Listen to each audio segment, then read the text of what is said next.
২৪ জুলাই গণঅভ্যুত্থানের পর দেশের গণমাধ্যমে বিস্ময়কর পরিবর্তন দেখা যায়। আওয়ামী লীগের পতনের পর বিএনপিকে রাজনীতির মাঠে অজনপ্রিয় করার অংশ হিসেবে পরিকল্পিত মিথ্যা সংবাদ করতে থাকে গণমাধ্যমগুলো সংঘবদ্ধ পদ্ধতিতে। তবে শুরুর দিকেই এই নব্য অপসাংবাদিকতা শনাক্ত করেন বিএনপির ভারপ্রাপ্ত চেয়ারম্যান তারেক রহমান। উদ্বেগ এবং আশ্চর্যের বিষয় হচ্ছে ফ্যাসিবাদ মুক্ত বাংলাদেশেও সংঘবদ্ধ অপপ্রচার এবং অপকৌশল দৃশ্যমান হতে শুরু করেছে। বিস্ময়কর তথ্য জানান খোদ অন্তর্বর্তীকালীন সরকারের তথ্য ও সম্প্রচার মন্ত্রণালয়ের উপদেষ্টা মাহফুজ আলম। এবং এটা আমি খুব সিরিয়াসলি এটা অ্যাড্রেস করতে চাই, কারণ হচ্ছে গত এক বছরে আমাদের দেখা মতে আসলে আওয়ামী লীগ ছিল না, সাংবাদিক হিসেবে আওয়ামী লীগ ছিল না, ছিল বিএনপি জামাতের লোকরে। আসলে কে কি করলো এটা তো আসলে আমরা কোনো কিছুতে হাতও দিই নাই, বলিও নাই। আরো আশঙ্কার তথ্য হলো আওয়ামী লীগ সরকারের আমলে এসবি, এনএসআই ও ডিজিএফআই ক্লিয়ারেন্স নিয়ে প্রধানমন্ত্রী এবং রাষ্ট্রপতির মতো অতি গুরুত্বপূর্ণ বিট কাভার করারও দেখা যাচ্ছে আওয়ামী লীগ মনা নন। অতীতে আওয়ামী লীগ পরিবার মনে করে যাদেরকে ছাড়পত্র দেওয়া হয়েছে তাদের বেশিরভাগই এখন জামায়াত ইসলামের সমর্থক। একটা সময় সাংবাদিকদের একটা বড় অংশ আসতো হচ্ছে ছাত্র ইউনিয়ন বামপন্থী সার্কেল থেকে, এখন অন্য সার্কেল থেকে আসতেছে। কোন সার্কেল থেকে আসতেছে সেটা অনেকেই জানে। তো এটা হচ্ছে যুগের নিয়ম।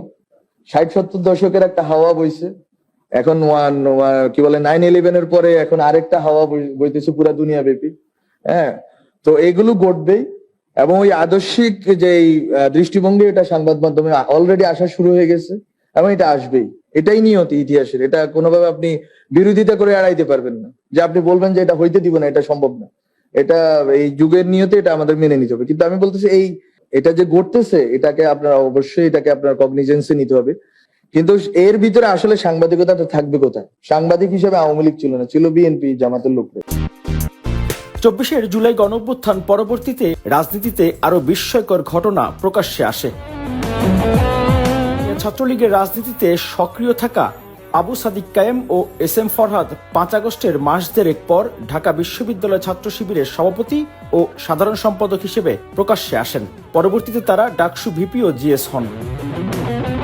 এই দুই ছাত্রনেতা সহ বহু ছাত্রলীগ নেতা শিবিরের পরিচয়ে সামনে আসায় সাংগঠনিক দুর্বলতার দায় স্বীকার করার চেয়ে নিজেরা প্রতারিত হয়েছেন বললেন তখনকার ছাত্রলীগ সভাপতি সাদ্দাম হোসেন। সাদিক কায়েমের তো ছাত্রলীগের মিছিলে অংশগ্রহণ করা, স্লোগানে অংশ নেওয়ার ভিডিও, অডিও সবকিছু ধরেছে। তার এস.এম. ফরহাদ ছাত্রলীগের পদবি গ্রহণ করেছে, এটা তো বাস্তবতা এবং আমরা তো স্বীকার করছি, আমরা তো এটি অবলীলায় স্বীকার করছি যে অনুপ্রবেশের ঘটনা ঘটেছে এবং অনুপ্রবেশের ঘটনা ঘটিয়ে আপনি দেখুন যে অপরাধমূলক কর্মকাণ্ডগুলো তারা কিভাবে ঘটে। যেমন 15 জুলাই ঢাকা বিশ্ববিদ্যালয়ের নারীদের উপর নিপীড়নের ঘটনার সঙ্গে ছাত্র শিবিরের কর্মীরা কিভাবে সম্পৃক্ত ছিল, যে গেস্ট রুম নির্যাতন, গণরুম নিপীড়নের ঘটনার কথা বলা হয়, যে ছাত্র শিবিরের কর্মীরা ছাত্রলীগের অভ্যন্তরে প্রবেশ করে এই জায়গায় অবশ্যই আমাদের সাংগঠনিক দুর্বলতা ছিল, এই জায়গায় অবশ্যই আমাদের ত্রুটি বিচ্যুতি অবশ্যই হয়েছে। এবং শুধু আমাদের নয়, আমরা তো মনে করি যে ছাত্র শিবিরের এই যে রাজনৈতিক এই যে কৌশল দৃষ্টিভঙ্গি, সেটি হচ্ছে যে তারা ইনফিলট্রেশন করা, অন্য সংগঠন অনুপ্রবেশ করা, শুধুমাত্র ছাত্রলীগ নয়, বামপন্থী সংগঠন, ছাত্রদল, সামাজিক সাংস্কৃতিক সংগঠনগুলোর অভ্যন্তরে অনুপ্রবেশ করে অন্তর্ঘাতমূলক কর্মকাণ্ড করা, অন্য সংগঠনগুলোকে শিক্ষার্থীদের কাছে অজনপ্রিয় করে তোলা, আক্রমণাত্মক ভূমিকা অবতীর্ণ হওয়া এবং সেটির মাধ্যমে দায়ভার সেই সংগঠনের উপর চাপিয়ে দেওয়া।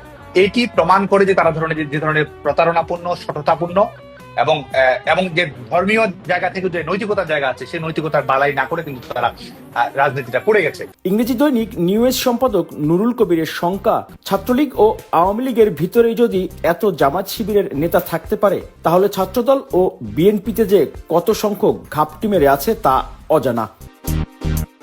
বিএনপির চেয়ারম্যান তারেক রহমানের জন্য এটি বড় চ্যালেঞ্জ বলে মনে করছেন সাংবাদিক নুরুল কবির। একটা জিনিস লক্ষ্য করুন, আওয়ামী লীগের দরজা কিন্তু জামাত ইসলামের জন্য সচেতনভাবে খোলা ছিল না।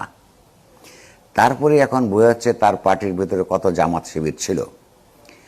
বিএনপির তো দরজা তার সুবিধাবাদী একটা তথাকথিত কৌশলগত ঐক্যের কারণে বিএনপির সঙ্গে জামাতের যে দীর্ঘদিনের সম্পর্ক, বিএনপির ভিতরে জামায়াতের কত লোক আছে সেটা কিন্তু এখনো নির্ণীত হয় নাই।